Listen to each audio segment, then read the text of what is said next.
Hello check, mic checking. Hello check, mic checking, audio check.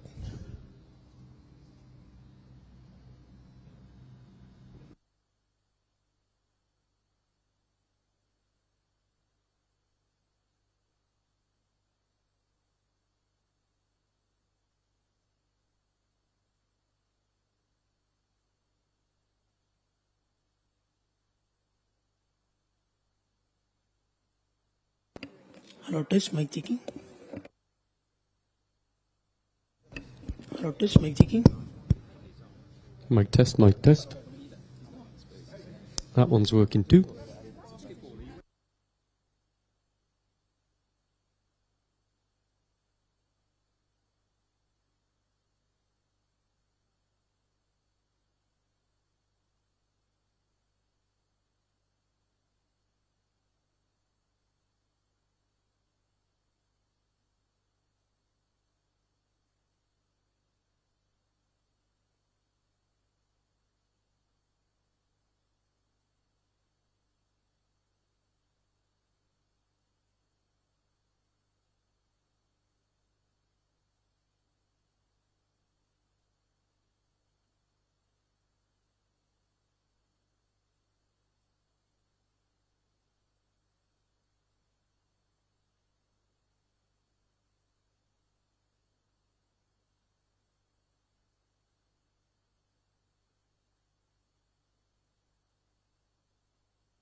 Okay, good evening everybody and welcome to this media conference with Marcus Rashford. As ever, please raise your hand, use the microphone available and make sure it's switched on and state your name and who you work for. And we'll start when you're ready, Rob, some Sky Sports News. Hi Marcus, it's Rob Dorset at Sky Sports News. Look, England weren't at their best against USA. Harry Kane in particular didn't look his usual sharp self, whether that's fatigue or injury or whatever. There's talk that he could be, maybe should be rested for this match. If he was, are you ready, desperate to step up? Yeah, I think everyone's ready, you know, and I'm raring to go. Training's been good for the lads that haven't been getting as many minutes. But, you know, I feel like for this squad it's never really been an issue, especially since, you know, Gareth's been managing. You know, maybe before it was a little bit of an issue in terms of quality of training and people's dedication to training, but you know, since he's been manager of England, it's been good, it's been intense, it's been challenging, and yeah, like you say, I feel like, you know, me included, everyone's ready to do the bit when they come onto the pitch, and if they get an opportunity to start. How is Harry Kane? Does he seem okay in training? Yeah, he's all right. He's happy. He's enjoying his football, but of course, for any forward, you want to be scoring goals. So yeah, I'm sure if he keeps doing what he's doing, he'll score some goals. Look, it won't surprise you that this game is being billed by fans, by the media, by us lot as the Battle of Britain. You were there in 2016 when a certain Wales video went viral, celebrating the fact that England had lost to Iceland and were going home. I mean, look, Luke Shaw, your teammate, said it wasn't nice to see that. Is it something that's been mentioned in the squad, and does it give this game even an extra bit of spice from your perspective? To be honest, we've not mentioned it. For me, it's any game in the World Cup's a big game. So you know, we're going to go there and give everything to win the game. You know, we tried to do that obviously against USA. I thought they defended really well, to be honest. I think that their midfield worked tremendously hard to stop our players. And you know, they made it difficult for us and we couldn't quite get the goal. So it makes it more important to go and win this game. Last one from me. Look, I've got to ask you about Manchester United and in particular Cristiano Ronaldo. An awful lot's happened at your football club while you've been out here. But you won't play with Ronaldo again. How do you feel about that? Listen, it's been an unbelievable experience to play with him. He's obviously one of my idols and someone I've always looked up to. So to have the opportunity to play with him is unbelievable, and you know, I'll take that with me, and it's something that I can keep with me forever. So yeah, I wish him all the best. You know, we obviously want to thank him for the things that he's done for Manchester United, and yeah, wish him all the best in the rest of his career. Hi Marcus, Alex Howell, BBC. How have you felt since you've come back into the squad, first England goal in the World Cup since playing in the Euros final? Yeah, it's obviously been good for me. To be honest, I'm just happy, you know, to be enjoying my football. I'm not struggling with any injuries or niggles, so you know, I can only be thankful for that. And yeah, I'm raring to go. You know, training's been good. It's been good for me to meet back up with the lads after being away from them for such a long period of time. So yeah, I'm ready. Do you feel fully back to yourself now, back at the top of your game? I feel like I'm getting I'm obviously a lot closer than I was in the last year or 18 months. So you know, I'm still working towards it, I feel like. But yeah, I'm pleased with the steps that I've taken so far. What do you think's made the difference to help you get close to your best again? Listen, it's probably my happiness, but a lot of it was linked to the injuries that I was carrying. Even on good days for myself and good days for the team, when I had them injuries, I just weren't enjoying it. I was always in pain, obviously, and I knew what the end goal was going to be, and it's difficult sometimes to manage. You know, I think once I had the surgery and, you know, recovered properly, I can put it behind me and move forward, and that's what I've been doing. Is it difficult as a player sometimes to deal with the fan pressure? Supporters speak about performances like the other night, but your job as a professional is just to get out of the group, isn't it? Yeah, 100%. You know, as players, we always want to play our best football, but it's not possible. You can't always play your best football, and you have to learn to win games when you're not playing well. Because, like I said, it's unrealistic to think that you're going to be the best team or you're going to be the best individual on the pitch every single game. So you know, we obviously we're not happy with the way that we performed in the last game. We know that we can do better, but at the same time, we're in a strong position in the group. You know, it's not often that teams win all 3 games in group games. So you know, if we manage to beat Wales, which we'll be looking to do, then it can be considered as a good start. Perfect, thank you. Hi Marcus, Carrie Brown, beIN Sports. You went through all of that with your injuries, so just a recap of the moment of coming on against Iran and scoring so quickly. Can you just talk it through for us, and with all those injuries, what it meant to you? Yeah, it's obviously a great feeling to just pull on the England shirt again. It's something that I've obviously missed out on since the Euros. So it's the initial feeling of just meeting up with the lads, training, being around them at the hotel, getting back out on the pitch. They're all great feelings, and then the goal just capped everything off really. But yeah, like I said, I'm really happy that I'm here again. And to actually score your World Cup goal so quickly. Yeah, great feeling. You know, when you're on the bench, you want to get involved in the game as quickly as possible, and you know, probably for any player, but especially for a forward, the best way to do that is by scoring a goal. So the fact that the opportunity came so quickly, it's beautiful. And I want to look to Harry Maguire as well. He had another outstanding game, kept a clean sheet against a really strong attack from the USA. Like you, performing so well under Gareth Southgate. He's getting a lot of criticism, saying he's too pragmatic, but he's getting performances out of players that not getting maybe the strongest performances at club level. How does he do it? I think a lot of it is the atmosphere I feel like he's got a good balance between, you know, working hard and having downtime and opportunity to just relax and put your feet up. I think he's always been good at that, to be honest, since I've worked with him. Even when I went with him in the under-21s, it was the same, you know. So he's stuck to what he thinks works and what, you know, he speaks to the players a lot and he tries to get a balance between, you know, what he thinks will work well and what the players want and what they think will work well. And yeah, on that side of things, he's very good. What was the discussion you all said? You said that you were disappointed with the result of the performance against the US. What was the discussion had? Listen, we're obviously not happy with the result. I think at times in the game we played well. We was probably just missing the final bit to get the goal.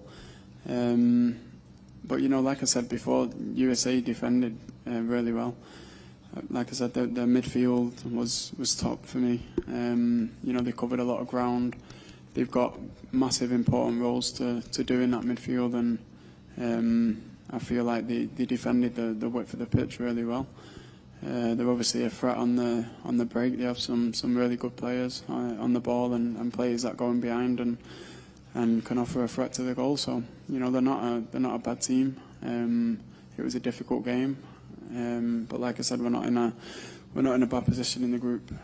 We can't let one game, one performance, you know, tell the story for us so far. In a sense, you had that defensive display, which really proved that this team can defend. A great attacking display. You put them together, you got the perfect combination in that. I want to take you back to the Euros, which was tough for you because you were struggling with injury, and then to take that penalty. What was it like, that reaction after you'd done so much during COVID for a whole nation of children that were struggling for getting the government to do a U-turn? You've talked about your injuries being hard, but was it particularly hard to get that racist abuse after you guided a government and helped so many people to then see that reaction? How hard was that after you'd given so much? Listen, racism's like, it's not good for you to go through it as an individual, but it's not good to see anybody go through it. So it's more just disappointment. You're disappointed in the way that people, at the fact that people have views like that. You know, part of the main reason is because you don't have them views about anybody else, regardless of the race or religion. So it's like I said, it's more the disappointment that people are thinking them things, never mind saying them. And then actually after that Iran game, it was really lovely to see that it was brilliant black young men that had scored all the goals. What is that collective like with the young talent coming through, like Saka and Bellingham, that are such exciting players as well? Yeah, I think in the squad we have a lot of young players, but the main thing is how experienced they are. They've all played in a massive amount of big games. You know, a lot of them have won big trophies. And it's experience that you need in a squad. You know, if we want to go forward and win this competition, like what we aim to do, we need to have players like that have played in big games, experienced big moments, and you know, they can pass that experience even at a young age. So, to be honest, I don't see them as young players. I see them as players that are early on in their career, yeah, but like I said, they've experienced massive moments in their careers so far, which not everybody gets to do. And does this team really love coming up against the likes of Wales and Scotland, these battles of Britain? Is there any more incentive that you need? It's obviously a massive incentive, but like I said, when your ambitions are so high, it doesn't matter the opponent. You know, we're going to focus on us and try and bring the best version of us. And I think if we do that, we'll win the game. Marcus, David Ornstein from The Athletic. You said earlier that maybe before Gareth came in as manager, there was a bit of an issue in terms of quality of training and people's dedication to training. Can you explain a bit more what you mean by that? I just think that obviously I was only there for a short period of time before, but the standard of training wasn't as high. You know, it's for players, it's black and white. If you're not training well, you can't expect to play well. You can't expect to go into games and just win just because you think that you're better players than the other team. So, you know, you have to put the work in and earn the right to win football matches. And you know, for me, it's two different sides of a coin, and it's as simple as that. And so you think there's been a bit of a step change in terms of quality of training and expectation level since Gareth Southgate's been manager? There's obviously been a clear change and a clear improvement. We've obviously done much better in the major tournaments, but even in the games that we play throughout the year with England, we've played better. We've had better results. You know, it's not often I come away with England and feel like we're going to lose games. I think as a collective we're very strong. You know, the togetherness is really high, and it's a big feature that Gareth puts emphasis on. And yeah, it's something that we've worked on, and it's improved as time's gone on. But like I said, the main reason why we're in the position we're in is because, you know, we have good players that are willing to work for one another and leave it all out on the pitch. And, you know, in the next game we'll definitely look to do that. And can I just quickly ask, after the USA game, how it feels as players when you've put so much effort in to be booed off by your own supporters? It's not a nice feeling, but to be honest, we don't need fans to boo us for us to know that we've not played as well as we could have. You know, I feel like it's a feeling that was mutual amongst the group, that we could have done better. And you know, it's not just the players that start the game. It's the full group. You know, we train, you know, for 4 days leading up to the game. It's all of us. You do sometimes question, would you have changed things in the build up to the game? But that's natural. You know, as players, we wanna win as many games as we can. So when you don't win, you know, it's disappointing. But, you know, like I said earlier, it's not, we can't be so negative about it. You know, we're in a good position in the group, and you know, we just need to go and look to win the next game. Hi Marcus, Dan Kilpatrick from the Evening Standard. It feels like, I think it's fair to say, supporters' relationship with Gareth can be quite up and down at the moment. There was obviously some boos in the Nations League campaign. They were singing his name against Iran, and then you guys got booed off against the USA the other night. Do you think Gareth's almost been a victim of his own success in raising standards so much? And what's your message to fans that are kind of not convinced by Gareth or your style of play? To be honest, I just feel like that's football. Like, when you win a game, you're the best team in the world. When you lose a game, you're the worst. And as players, you can't view it like that. You have to keep a medium and a balance. And that goes for, you know, your individual performance and your performance as a collective. So yeah, I feel like, you know, if we play well in the next game, that USA game will be forgotten about, and you know, it's up to us as players and the staff as a group to move on as a collective, really, and the best way to do that is by winning the next game. Hi Marcus, Mark Manbrines with PA. I don't think we've seen many 25-year-old men that have played in 4 major tournaments for England.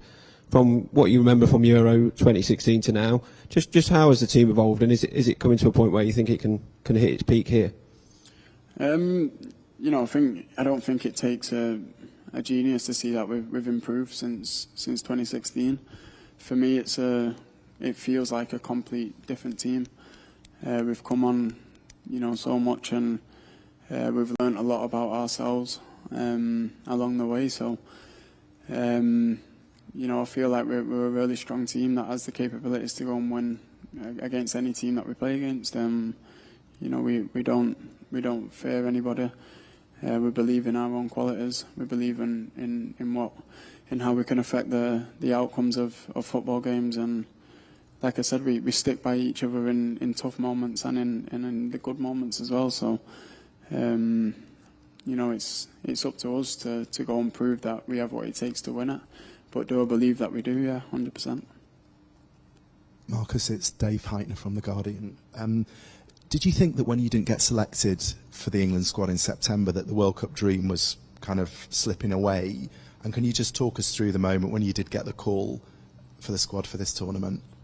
I had an injury in September, to be fair, so I wasn't too confident in going, and I think even if I did get selected, I would have had to have a conversation with Gareth, because I only want to be here if I can, give 100% for my team and for myself. So, obviously I was disappointed because I felt I was playing good football at the time, and to pick up sort of a niggly injury like that is obviously frustrating, and the timing weren't good.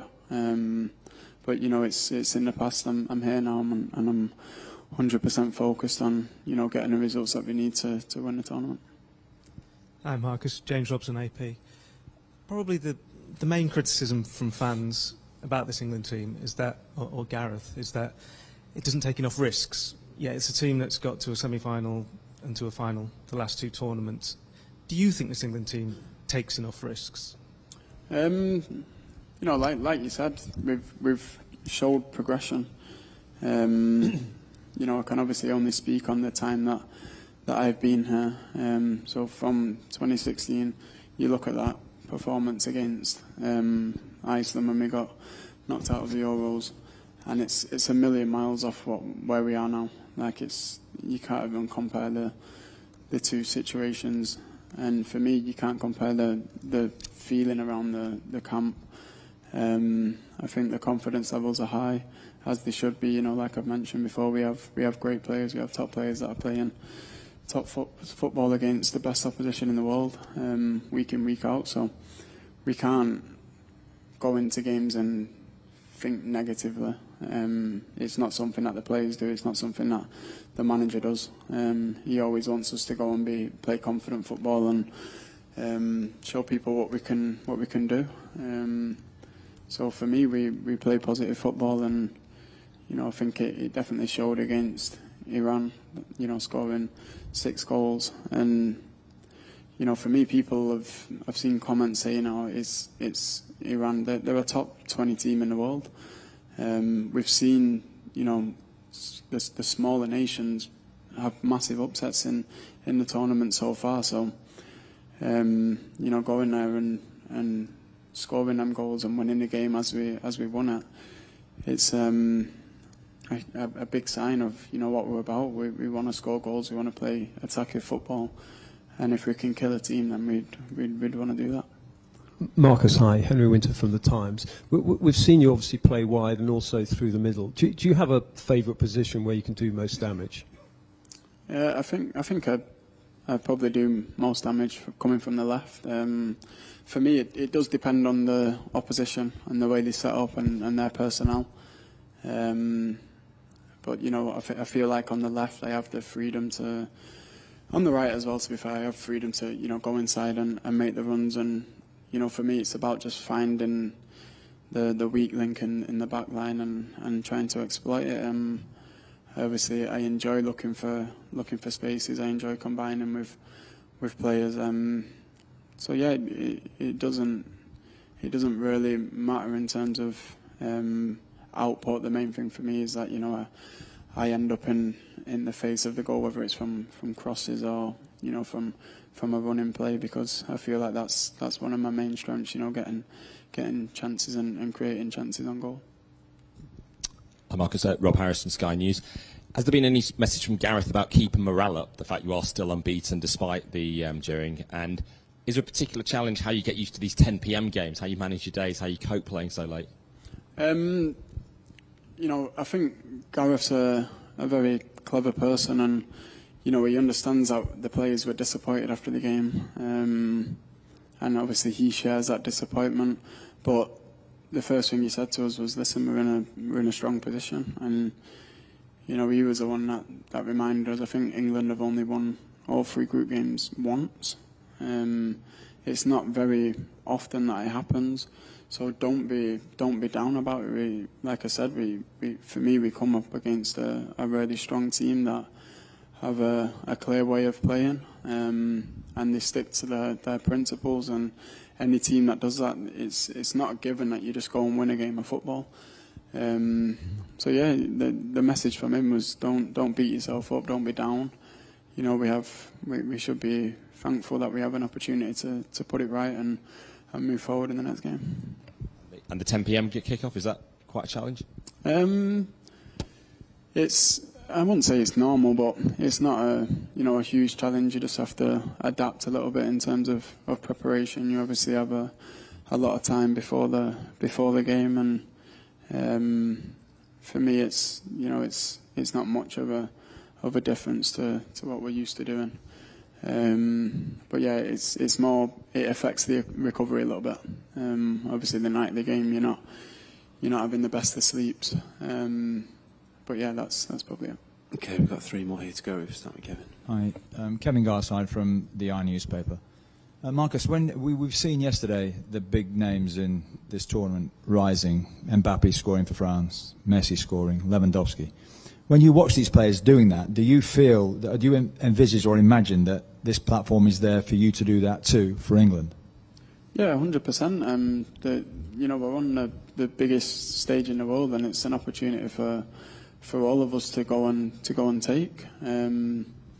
Obviously, my situation's a little bit different because I've been on the bench, but at the same time, it's you're waiting for your opportunity, and it's not going to come. You have to work for it, and like I said, I feel like that as a group and as an individual, we've been training well. The togetherness is there. We're not disjointed as a collective, and I think in tournament football that's needed because it's going to be the squad that wins the tournament. It's impossible for us to win the tournament just off our starting players. So for me there's a huge sense of togetherness and belief that we can go a long way, and I believe that if we stick to what we know, if we stick to what we've done so often with Gareth, we can have a really good time. Marcus, Charlie White from The Sun. Last 2 tournaments you've lifted the nation. Everyone's been in the beer gardens having barbecues. It's obviously very different back home now. How much of it is it an incentive to try and lift everyone and cheer people up? You must have mates who are sort of going down the pub and it's freezing. It's very different here. It's sort of on a mission to sort of, as I said, cheer everyone up, really. Yeah, it's obviously a different experience for the fans and a different experience for us as well. Obviously playing a major tournament in the middle of a season. We've not done it before, so everything's a bit new for us. But like I said, with new experiences, you have to just take it in your stride. We're here to play good football and win the tournament, and at the same time, we want to enjoy ourselves. And if we do them first 2 things that I said, then the fans will 100% have a good time and a good time watching the games and a great experience. And that's the special thing about football. It's sometimes situations aren't ideal, but at the same time, everyone still loves it. Everyone still loves the game, and it's something that I hope will never go away. Hi, Marcus. Jacob Steinberg from The Guardian. Does the penalty against Italy still play on your mind at all? And would you have any doubt or anxiety about taking one if England go to a shootout again during this World Cup? No, not at all. I've missed a penalty before. You never want to miss a penalty. I feel like it's a great opportunity for forwards, especially to score goals. And obviously the big moments. As an individual, I've always been comfortable, and I enjoy being in big moments. So for me, I'm hoping that we get to take another penalty in the tournament. So I'm looking forward to it. Okay, guys, we'll wrap it up there. Thanks for your time this evening. Thank you.